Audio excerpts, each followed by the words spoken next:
guys, Wolf signing in and welcome back to another exciting content, and we will be reviewing Ragnarok Odyssey in PS Vita.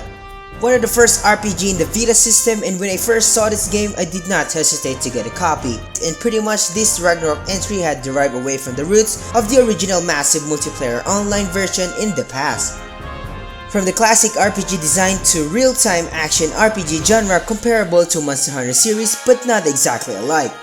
Most fans from the old series did not welcome the changes from the title, however I still decided to give it a shot and made my entire experience worthwhile, and let's check the game out.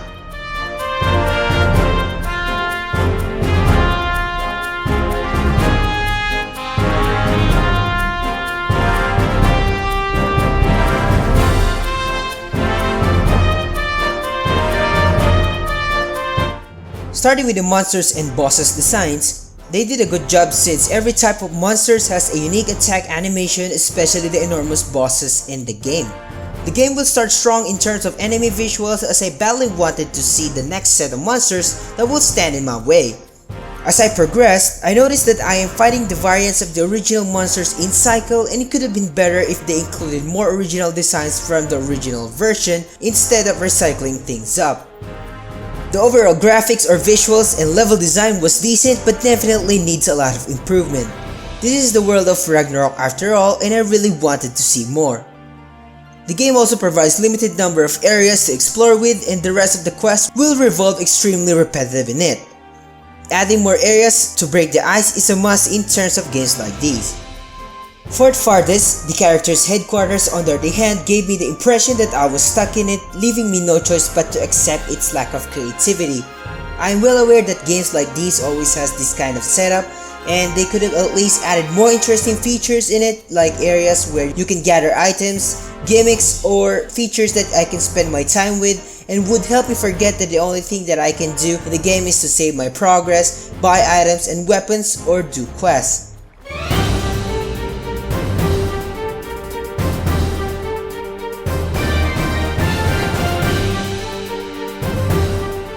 Story itself was pretty straightforward and probably the weakest part of the game, so I decided focusing instead on other features such as weapon crafting, card hunting, and so on and so forth, which I will explain later. In my experience, games like these usually lack interesting stories or plots since the main selling point is the gameplay itself, so I was not surprised at all. Story will progress after completing a certain quest, and the game will put you in various situations that you need to accomplish. It turned out to be the old school way to add some spice in this kind of games, and you will find yourself wanting to finish all the chapters not because of the story but for your character growth and more additional items in the shop. Yes, you heard me right. Unfortunately, this game doesn't support any character leveling feature where players can farm for experience and gains level compared to its predecessor. After finishing a chapter, your character's basic stats will automatically increase, which is kind of frustrating and dull. They could have at least developed a character leveling system and stats customization for different character builds that will give the game more depth and compelling experience. Players can choose from different jobs with different specialties, and this is still Ragnarok after all. Sword Warrior that can swiftly clear enemy lines with the use of two-handed swords, has a high HP and balanced attack and defense. Hammersmith, a damage per second oriented class that can crush enemies with its massive hammer drill. Assassin can outsmart its enemies with incredible speed and devastating attack combinations. Mage can unleash AoE attacks with elemental advantages such as freeze, flame, and thunder. Cleric, a supported type class that heals allies and stuns enemies, useful in long battles. While Hunter, a class that can wipe out a large group of enemies from a distance. Has a wide variety of range attacks for single or multiple targets. Further customization of hairstyle, skin tone, voice, outfit color, gender, and face type are straightforward and simple. As you progress, you will be able to unlock more outfit and accessories by getting the right drop materials from the monsters that you will encounter in quests. Mixing and matching outfit and accessories for my character was indeed fun and engaging. I found the selection extremely limited, so don't expect that you will be getting enough costumes to choose from, so enjoy while it lasts. One of the main features of the game is the card feature that determines your character build and drastically affect your battle performance. Like in the previous Ragnarok Online, each monster and boss has its own card with different rarity and card effect. You can get cards by buying or trading in the shop, or trading with players online via near feature. However, the best cards with the insane effects are obtainable in various quest rewards, monsters, and bosses drops. It is basic to know that the cards can be acquired after long hours or days of farming, so expect that this game is about immense grinding. There's a limit on how many cards that your character can equip, so mixing and matching of cards will add a little complexity, and getting the right combination is indeed rewarding. What about weapons? Same thing to cards, different types of weapon can be acquired in shop, forging, monster and boss drops, quest rewards, or in the near feature as well. Weapons can be enhanced for additional stats, and when fully upgraded, you will have an option to refine it into a card.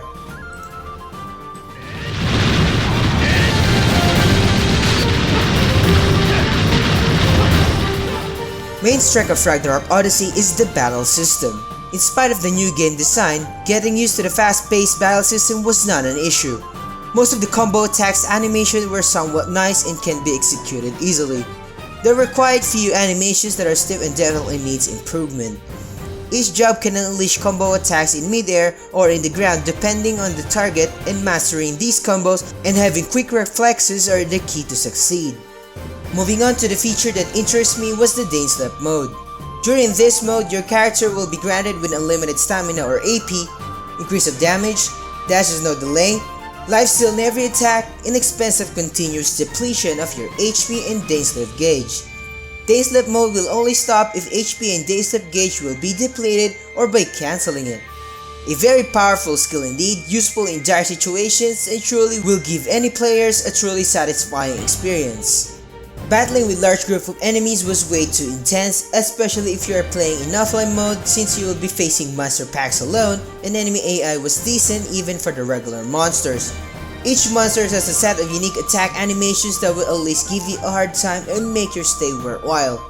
Spamming of attacks will not work on this game since the AI will show you no mercy. As early as now, set your expectations since you will be dealing with multiple monsters in every quest, designed to overwhelm you by their numbers.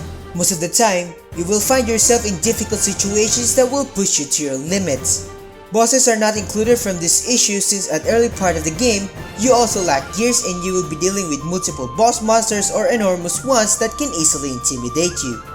Bosses has breakable parts and weak spots that players can exploit for further boost of damage, giving the gameplay more depth and decent experience. Observe carefully and plan your attacks to be in advantage. Balance offensive and defensive measures will get you there.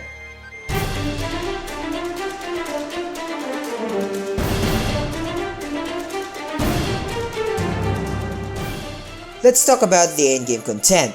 In my opinion, normal chapters can be completed in no time, but the extra stages or post-game quests was a game changer.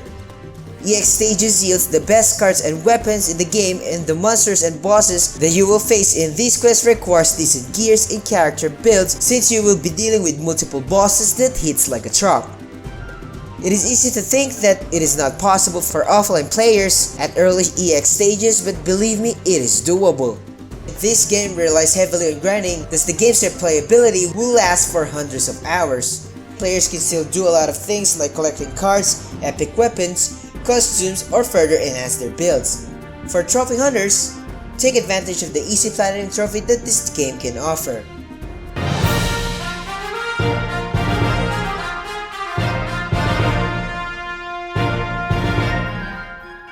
My experience was really worth the time in spite of the areas of improvement and very limited content that gave me the impression that there could have been more. Ragnarok Odyssey has excelled in gameplay and recommended for those people who's looking for challenges and heavy grinding.